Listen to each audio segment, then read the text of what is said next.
So welcome to NRC 01PL, the Personal Learning MOOC. I'm Stephen Downs, and this is week 6, the Friday edition. And I'm just going to send the tweet out again because I forgot to do it while I was having a conversation in the few minutes before this thing started. And so I'll just put now in the tweet, and there it goes. All right. So as we wait for the viewers to join, we currently have 0 viewers. That's all you need. That's all we need. Yeah. Again, it reminds me of my Ed radio station. So for the least popular event he has ever attended, by definition, I've got George Siemens with me. And of course, this is being recorded, so it's going to be available after. And so people will be able to see it, even though, well, we have a viewer now, so that's nice. So welcome, George Siemens. Hey, Stephen. Always good to chat. I'm still reminded, what was a couple of years ago, I recall you were doing this is many years ago. I can't remember what the conference was. I read it in your newsletter, but you were doing a talk on RSS and education, and you had precisely 0 people attend the lecture, and you commented on how that was a humbling experience. So, And now I've done it to someone else. Yeah, that was. Oh no, it's. I think with stuff like this, and I've done this personally a long time ago, and I started blogging as well. I imagine for you it's the same thing. Is, I'm my first audience member, so to speak, and that's that. A lot of the things, whether it's talks or thinking through, it's thinking time, and whether anyone else is listening, I guess that's secondary. The event, just for the record, was the distance learning conference they hold every summer in Madison, Wisconsin. Okay, yeah, that's like 25, 30 years in the running now. Yeah, it's been going for a long time, and this would have been in, I think it's 2001 or 2002, and the talk was titled "Distance Education in the Daily News." Nobody. Well, you still do your presentation though? Oh yeah, of course. Because how often does that opportunity arise? Well, other than standing in the shower every morning and practicing a talk, I guess. Yeah, I know, but you're not on a conference schedule. Usually when you're, no matter how unpopular the presentation is, usually when you're on a conference schedule, someone shows up.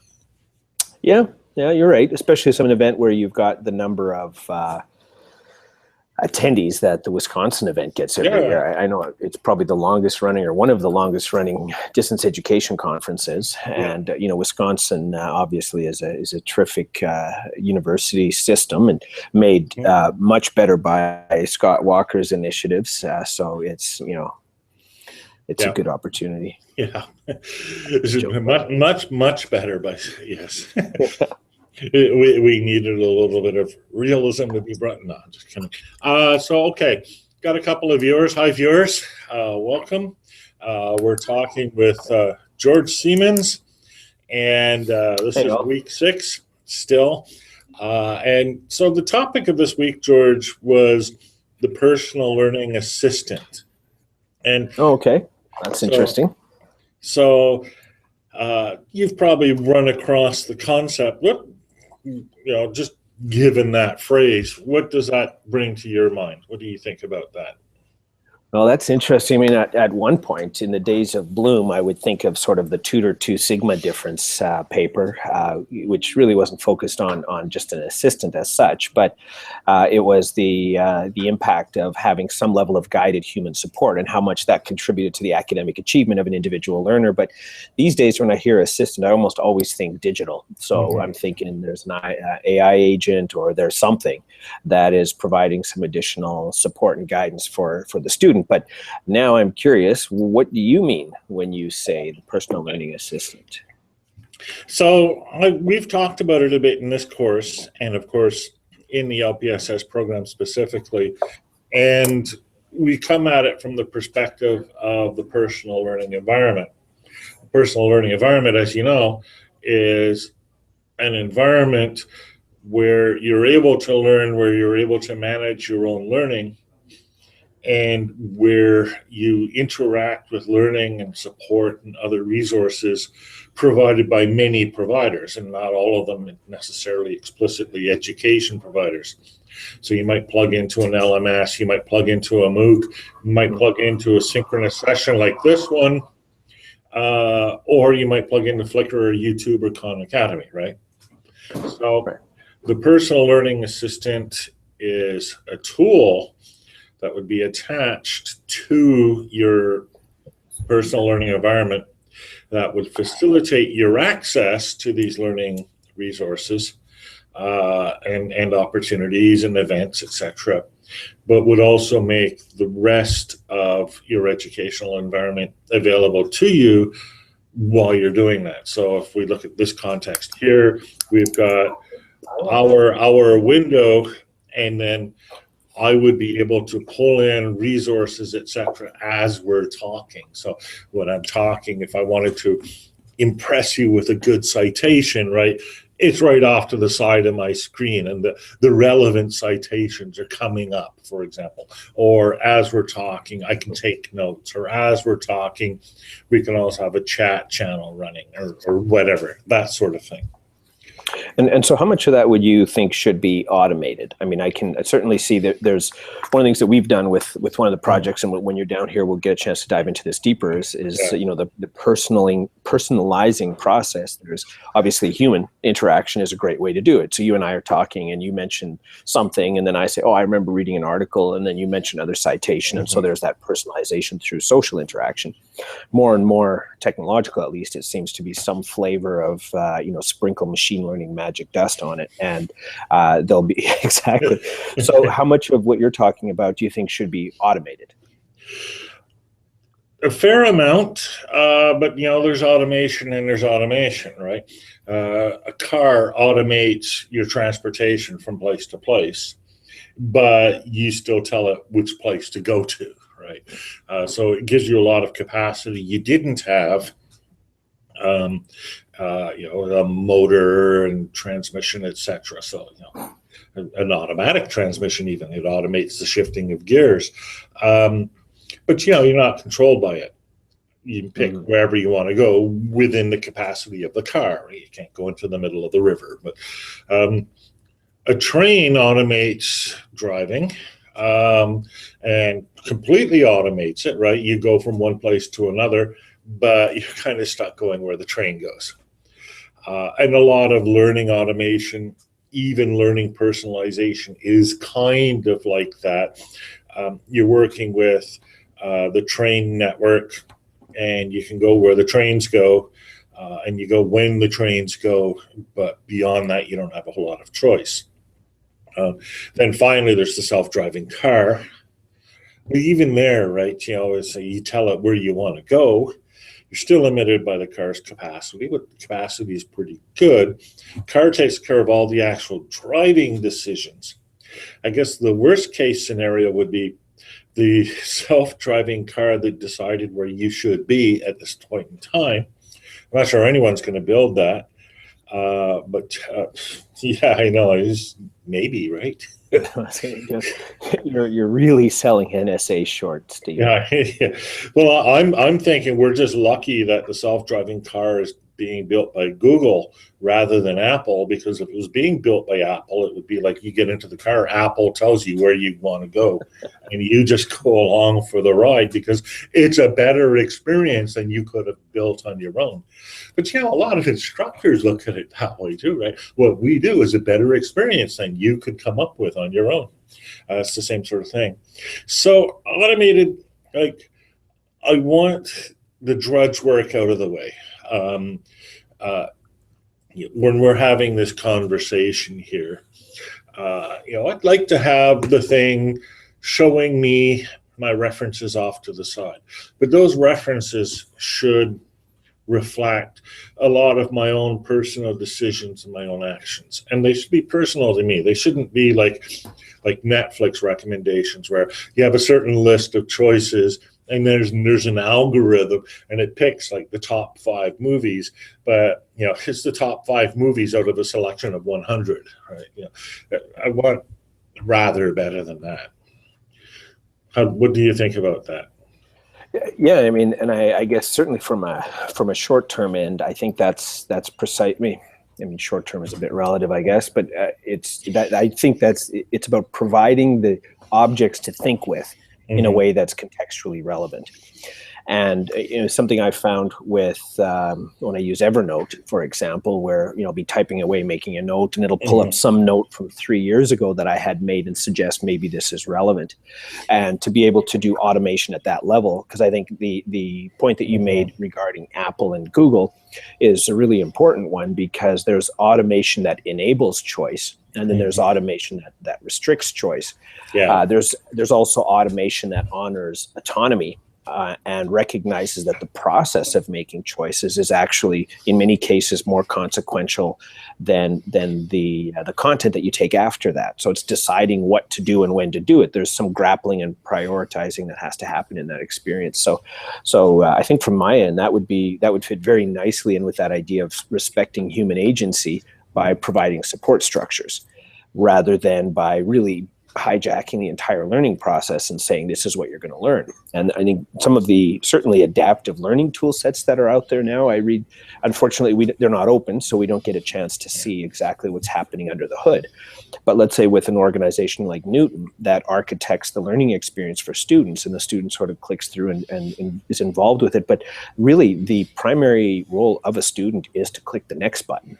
And then respond to what comes up there. So the decision making of should I look at this now or should I look at this now, it has been taken away. Now, Newton would then say, we feel that this helps students succeed better in this exam or this SAT test or whatever it is that you have to do. The challenge, though, is that that's not the way life works. I mean, that's architecting for a specific solution. So it's like the teacher knows the test, spends the entire time teaching to that test, and then students get 100% on the test and we think we're successful. But maybe the test is crap. Maybe the test is completely irrelevant in the scope of life. And that, I think, is when we start talking about assistants, automated or otherwise, they have to deal with the moving beyond the scope of just answering the test. I remember when we did our first MOOC, back in 2008, one of the things that you said at the time was that a big part of the learning process is selecting from all these resources that participants were contributing, and there was a lot of them, selecting those resources that apply to you and apply to your case. Yeah, I mean, and when you think of it, I was reading an interesting article just a couple of days ago. It was called "No Time to Think." And I'll drop it in the text. I'm not sure if this is a public group chat, but I'll find it out or I'll grab the link and post it. But it really focused on this challenge that we have around how we learn and engage and share ideas with one another, and the fact that we're running on autopilot. And even some of Vannevar Bush's focus that was initially targeting that this system, this support system, the mimics, or however you pronounce that, would be something that would enable us to do a better job of thinking and functioning. But instead, it ended up derailing, and now it's like a sinkhole in terms of the technology that we have. But when do we have time to actually be creative and to take time to reflect and so on? And I think so there's the link. But it was a terrific article that really addressed the contemplative focus, or the thinking time. And that's something that I'd love to see, even from a school system end, is helping us to better understand what it means to be involved in these thinking practices, so that we're not just objects that receive input from someone's design system, but we're creating and we're choosing. Because as you're well aware, on the web, every choice is a click, and that's something that systems like "you won't believe what happened next" have been so good at helping us make bad choices. Or every time we click a Kardashian link, or we click a Trump article, it just reinforces that culture. So So the article is "No Time to Think: Reflections on Information Technology and Contemplative Scholarship" by David M. Levy, the Information School of Washington. Threw that in there because sometimes people, they're watching this on video, they can't see these things fly by. So where does learning analytics fit into this? Oh, that's a cruel question, Stephen. Yeah. Okay, so it fits in I think potentially good ways, but most likely bad ways. And this gets back to, I think, what we were just talking about before, is that do the interventions that we begin to utilize enable human choice and agency and confidence and future capabilities, or do they actually disable it or minimize that opportunity? And I've said this before, but sometimes when you're facing this array of options, the best choice today is the one that gives you the most choices tomorrow. Meaning that you don't unnecessarily constrain things that you don't know about. And I think in particular, as we start to see more and more of society and business and government and just even education start to move to an awareness of complexity systems, and that you can't just have two variable or a relationship between two variables. It's, all of education is really a big ass if-then statement. And so we need to recognize that dimension of it's contextual, it's dependent on who's involved and what are they doing. And so from that end, learning analytics is a bit antithetical to that framework, because I'm concerned that the people and the companies that are architecting a learning analytics approach are basically instantiating terrible pedagogical practices into a technological model, which means it'll actually have a greater influence. So if all of a sudden the metric becomes the goal, then we're going to have a bunch of individuals clicking buttons to game the system, or we're going to have individuals that are going to connect with people because they see a social network analysis will be done later. So they engage not for the benefit of that conversation, but rather for the gaming of the system. And even more so, something that's a bit frustrating is the heavy emphasis on dashboards. Everybody loves dashboards because they love dashboards, pretty colors and pretty graphs, and yet when you look at it, and colleague Dragan Gasevich has been looking at this in some detail, is that a dashboard is actually confusing to many individuals. They don't know what does that mean, or it's so removed from the learning experience, and so what may end up actually being the most useful, instead of giving somebody a dashboard that says this is what you've done this week, send them a personalized email that says these are the activities you've engaged in, these are things you might want to consider doing next. Like, tie the feedback to a next step, but don't make that feedback only based on assessing a student. Make it something about growing the student.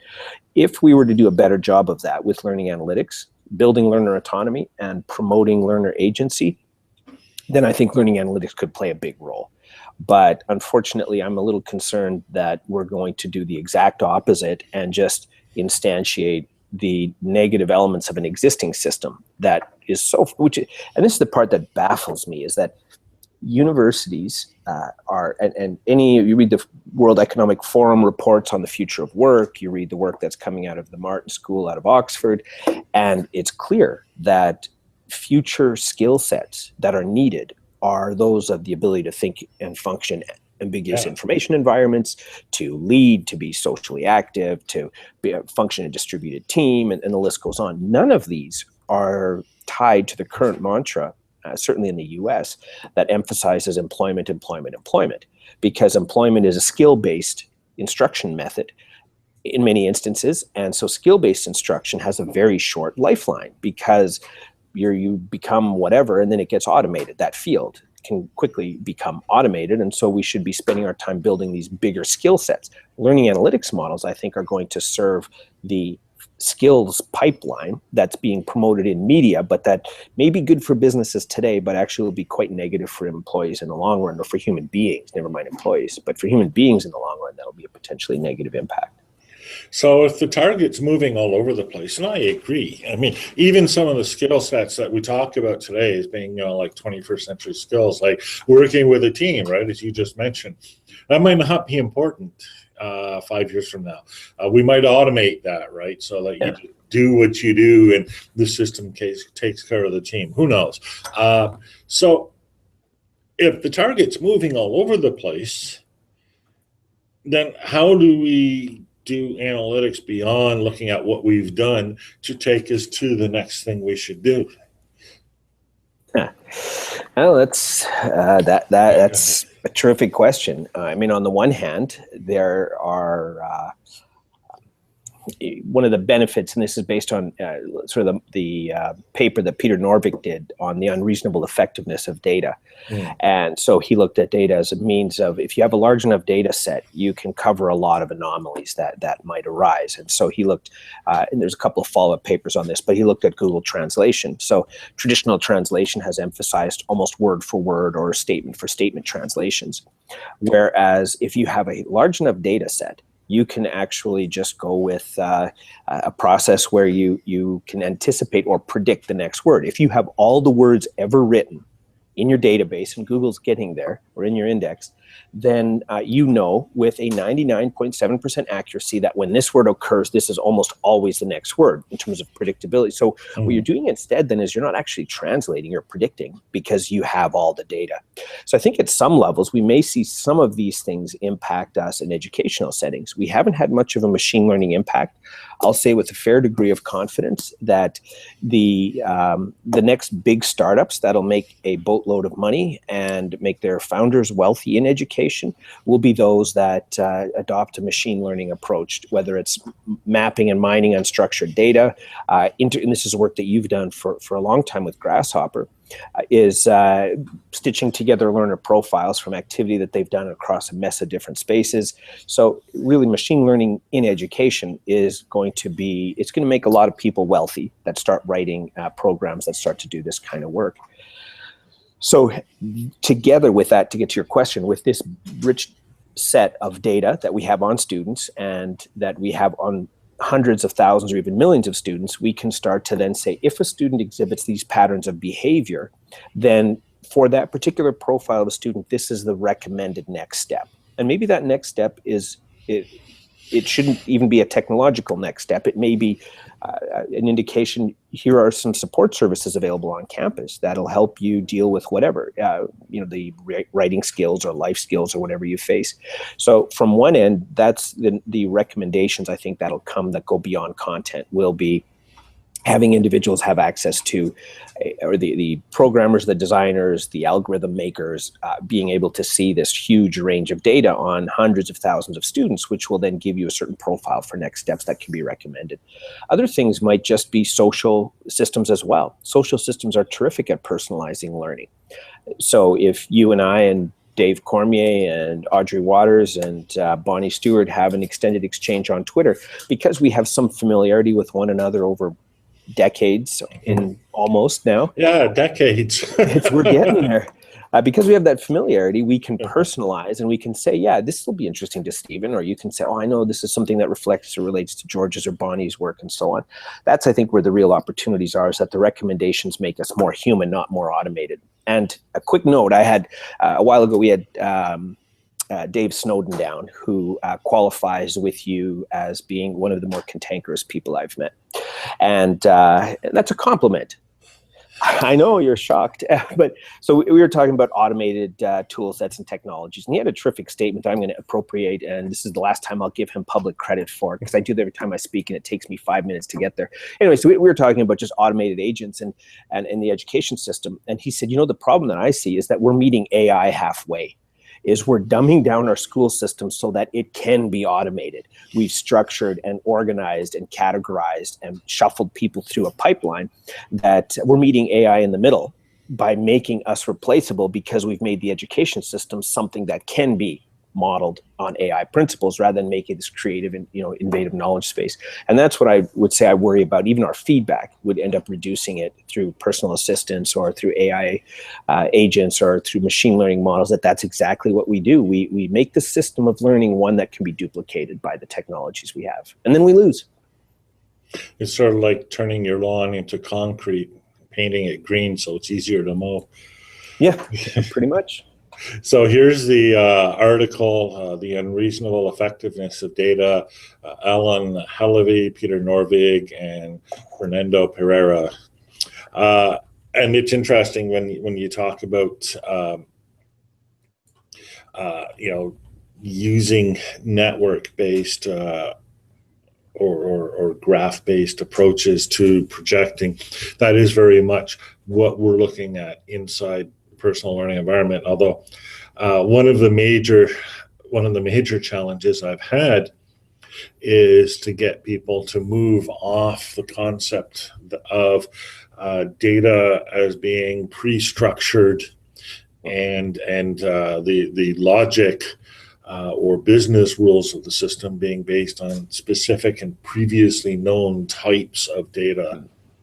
And I've had many conversations with developers because you tell a developer, okay, I want the person to be able to create a statement of work, and so the developer's first reaction is, oh, you want a new type of data called statement of work. And it's like, no, it's not really what I meant. The other thing, I see you've got visitors. Yes. Nothing like visitors.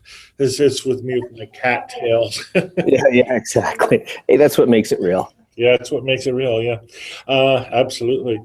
So the other thing where I get pushback, and it does tie in with the analytics discussion, because a lot of these network-based, graph-based analytics require input from many, thousands, hundreds of thousands of users in order to do the actual pattern recognition. But that's a massive invasion of privacy. It is, absolutely. So I've taken the approach that these systems have to be irreducibly personal, that the data is owned by, and the records and the activities, etc., are owned by the individual concerned, the learner or the student or the user or whatever you want to call them. Get a lot of pushback on that. Any reason why? Like, what's the challenge, or why are you getting pushback? Well, it's a lot harder to build a system like that. The simple question of analytics, right? How do you take the data from 100,000 users of your platform when you do not have access to their data without their permission? A platform like Facebook or Google or whatever, they're just going to have one whacking big table, and they can just run their algorithms over every line in the table where each line is a different person's data. And then that's how, and then they'll convert that into a graph, then they'll run graph manipulations, right? We don't have that, right? Because we have, for each instance of LPSS, we have one line of data, that person, right? So it makes things a challenge. It makes collaboration a challenge because, what do? Do you build like a video conferencing system into each and every individual personal learning environment? Well, no, you don't. That would be stupid. But then how do you manage it? So, and again, it can be done, but it's harder. Well, that's one of the things that I've long liked about your work as well, is how much it reflects just an awareness or an understanding of complexity. The importance of being able to recognize that there are things that we can architect, and we need architect. Like if we had, if we suddenly decide everybody could have their own, TCP/IP structures or approaches, or if anybody could write HTML personalized for themselves, then we'd have an interesting internet. But instead, the fact that we have some base structured and architected platforms in place, that serves as a foundation for creativity. But the problem is that we are trying to now architect the social processes that run on top of those platforms like it's just another platform layer. And I think you fundamentally have to have a different frame of reference. If you're making working with W3C to put together a certain protocol, you need structure and routine. But if you're starting to look at social systems and what that looks like, you need a completely different framework for designing that space. So one space is about reducing the choices so that you don't mess things up. You clear away all the ambiguity. You need things to be clear and concise and consistent and predictable. The layer that we build on top of platforms, the social learning layer, that has the opposite attributes. That shares the attribute of we want ambiguity. We want people to grapple with choice. We want unpredictability so people can interact with one another and create something we hadn't anticipated before, and the list goes on. So it's I think the drawback is that we're bringing the important architected engineering mindsets that we need at a platform layer to bear on the things we're building on top of the layer. And it's just a mismatch of method to need. It's almost as though in order to solve the problem of self-driving cars, somebody decreed that, well, what we really need is instead of a road network, we need a rail network, and the self-driving cars will just ride on the rails. So we're basically at the end of our half hour. We're getting together in Texas in a couple of weeks. You bet. So we might do one of these again, maybe, except we'll be in the same room. April 18th and 19th, to be precise. So I think there'll be some baseball watching as well. So that'll be good. Yes, there should be at least, I think, one game. I'm actually arriving the evening of the 17th, so I think there's a game that evening. I know there's no game the Monday. But I'm pretty sure there's a game on the Tuesday as well. So, yes, I've memorized the baseball schedules. So, there'll be some baseball watching. And there'll be some bashing around of ideas. So, people who are watching this and people who are watching this later, keep your, I'm trying to think of a phrase here, your attention up.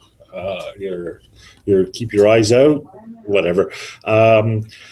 Watch for announcements, and if you're in the Arlington area, there will be, I think, something where people can simply drop by, right, George?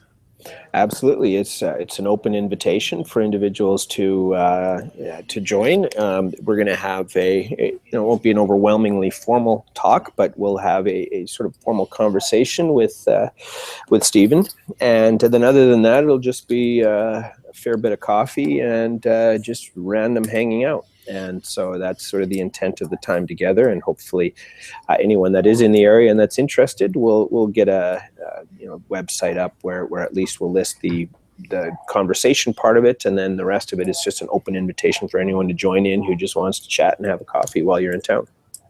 Exactly. So wrapping up for the last week of the course next week, we're going to look into, I'm going to give you a sneak preview of what we're calling ARC or ARCI. It's the learning management system, It's the personal learning environment that comes after what we've done with LPSS. We've learned tons from LPSS.me. We're going to incorporate quite a bit of that into ARC, but ARC has a different approach and a different look and feel. So you'll get a chance to look at that. Again, still pretty first draft kind of stuff, but it'll be a look at the future of personal learning environments, LPSS style. I will actually be in Toronto. I'm going to be at the Education Technology Summit. I'll be part of a panel on the 6th, and I will do what I can to make that accessible. Otherwise, we will have our Hangouts on Tuesday and Friday. Friday might. Let me just hang on a second here. This is so well prepared, isn't it? So next week we'll have our Hangout for sure on Tuesday, but not on Friday. We'll look at having the Hangout on Thursday, the 7th of April at noon. Friday, I'm going to be on an airplane headed to Europe for some time in Italy, which I'm looking forward to. So that's it for now. That's it for Personal Learning MOOC Week 6. And so thanks for dropping by, and we'll see you next week.